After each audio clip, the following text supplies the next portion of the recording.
कभी कभी जीतने के लिए कुछ हारना भी पड़ता है, और हार कर जीतने वाले को बाजीगर कहते हैं। बाजीगर 1993 की एक भारतीय रोमांटिक थ्रिलर फिल्म है जो अब्बास मस्तान द्वारा निर्देशित और वीनस मूवी द्वारा निर्मित है। इसमें शाहरुख खान और काजोल मुख्य भूमिकाओं में हैं, जबकि राखी, शिल्पा शेट्टी, दिलीप ताहिल, सिद्धार्थ रे और जॉनी लीवर अनु मलिक द्वारा रचित साउंड ट्रैक के साथ सहायक भूमिकाओं में दिखाई देते हैं। फिल्म एक युवक के बारे में है जो अपने परिवार के पतन का बदला लेने की कोशिश कर रहा है। कहानी इरा लेविन के 1953 के उपन्यास अ किस बिफोर डाइंग पर आधारित है। यह एक नायक के रूप में उनकी पहली सफल भूमिका थी। साथ ही अपने 30 साल के करियर में 80 में से उनकी 8वीं फिल्म होने के साथ काजोल की पहली व्यावसायिक सफलता और शेट्टी की पहली फिल्म थी। जिगर 12 नवंबर 1993 को दिवाली के मौके पर रिलीज हुई थी। 40 मिलियन के बजट पर बनी इस फिल्म को बॉक्स ऑफिस पर 320 मिलियन के विश्वव्यापी कमाई के साथ सफल घोषित किया गया था। खान और काजोल के बीच पहला सहयोग था जो भारत के सबसे प्रिय ऑन स्क्रीन जोड़ों में से एक बन गया था। इसने हिंदी फिल्म में खान, काजोल, शेट्टी और मलिक को स्थापित करने में मदद की और साउंड ट्रैक की 10 मिलियन से अधिक यूनिट्स की बिक्री हुई। तीसरे फिल्म फेयर पुरस्कारों में फिल्म ने 10 नामांकन अर्जित किए और खान के लिए सर्वश्रेष्ठ अभिनेता और मलिक के लिए सर्वश्रेष्ठ संगीत निर्देशक सहित 4 पुरस्कार जीते। अजय शर्मा एक छोटा लड़का है जो एक अमीर व्यापारी मदन चोपड़ा की वजह से अपने पिता की मौत का बदला लेने के लिए बड़ा होता है। चोपड़ा की 2 बेटियां बड़ी सीमा और छोटी प्रिया हैं। अजय सीमा के साथ गुप्त संबंध शुरू करता है। चोपड़ा मद्रास में अपनी आखिरी कार रेस में भाग लेता है, केवल यह जानने के लिए कि एक अन्य प्रतिभागी विक्की मल्होत्रा जो अजय की भूमिका निभाता है उसे उससे मिलने के उद्देश्य से जीतने देता है। चोपड़ा विक्की से प्रभावित होता है और प्रिया को उससे प्यार हो जाता है।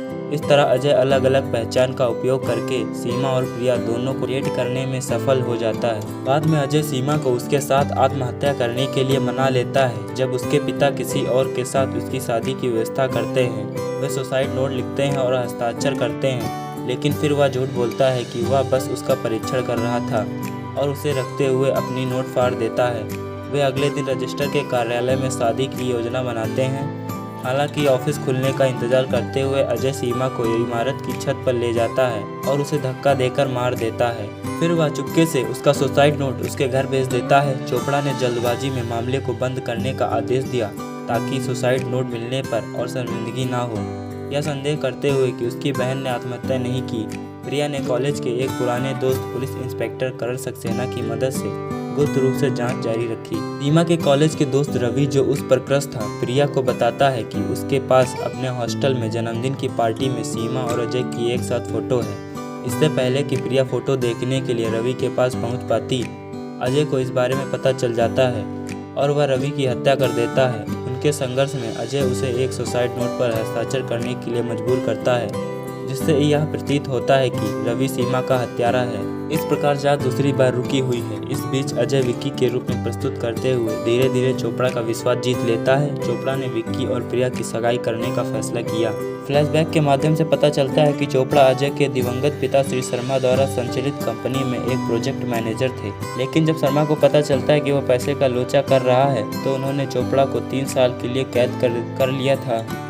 मदन ने अपनी जेल की अवधि पूरी करने के बाद उसने माफ़ी मांगी और शर्मा की पत्नी ने अपने पति को उससे फिर नियुक्त करने के लिए राजी किया। हालांकि किसी से भी अनजान चोपड़ा सटीक बदला लेने के लिए वापस आ गया था। एक दिन शर्मा को एक व्यापार यात्रा पर जाना था, इसलिए उन्होंने चोपड़ा को पावर ऑफ अटर्नी सौंप दी, जिन्होंने कंपनी के मालिक बनने का अवसर इस्तेमाल किया। यह बात शर्मा को लौटने के बाद पता चली, लेकिन तब तक बहुत देर हो चुकी थी। चोपड़ा द्वारा शर्मा के नाम पर कर्ज लेने के बाद उनके परिवार को उनके महलनुमा घर से निकाल दिया गया था। अजय ने चोपड़ा को भुगतान करने की कसम खाई और जीवन में उसका एकमात्र मिशन अब चोपड़ा का पतन है।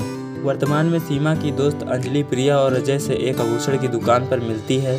वह अपने जन्मदिन की पार्टी में सीमा और अजय की एक तस्वीर भी खोजती है। उस शाम विक्की और प्रिया की सगाई हो जाती है। अजय की सगाई के पार्टी के दौरान अंजलि चोपड़ा के आवास पर फोन करके उन्हें चेतावनी देती है कि अजय और विक्की एक जैसे दिखते हैं, जिसका जवाब चोपड़ा के परिवार के मुखिया बाबूलाल ने दिया। जैसे ही बाबूलाल प्रिया को इस बारे में सूचित करने की कोशिश करता है, अजय फोन कॉल को रोक देता है और अंजलि के स्थान पर पहुंचता है और उसे मारता है। उसके शरीर को एक सूटकेस में भरकर नदी में फेंक देता है।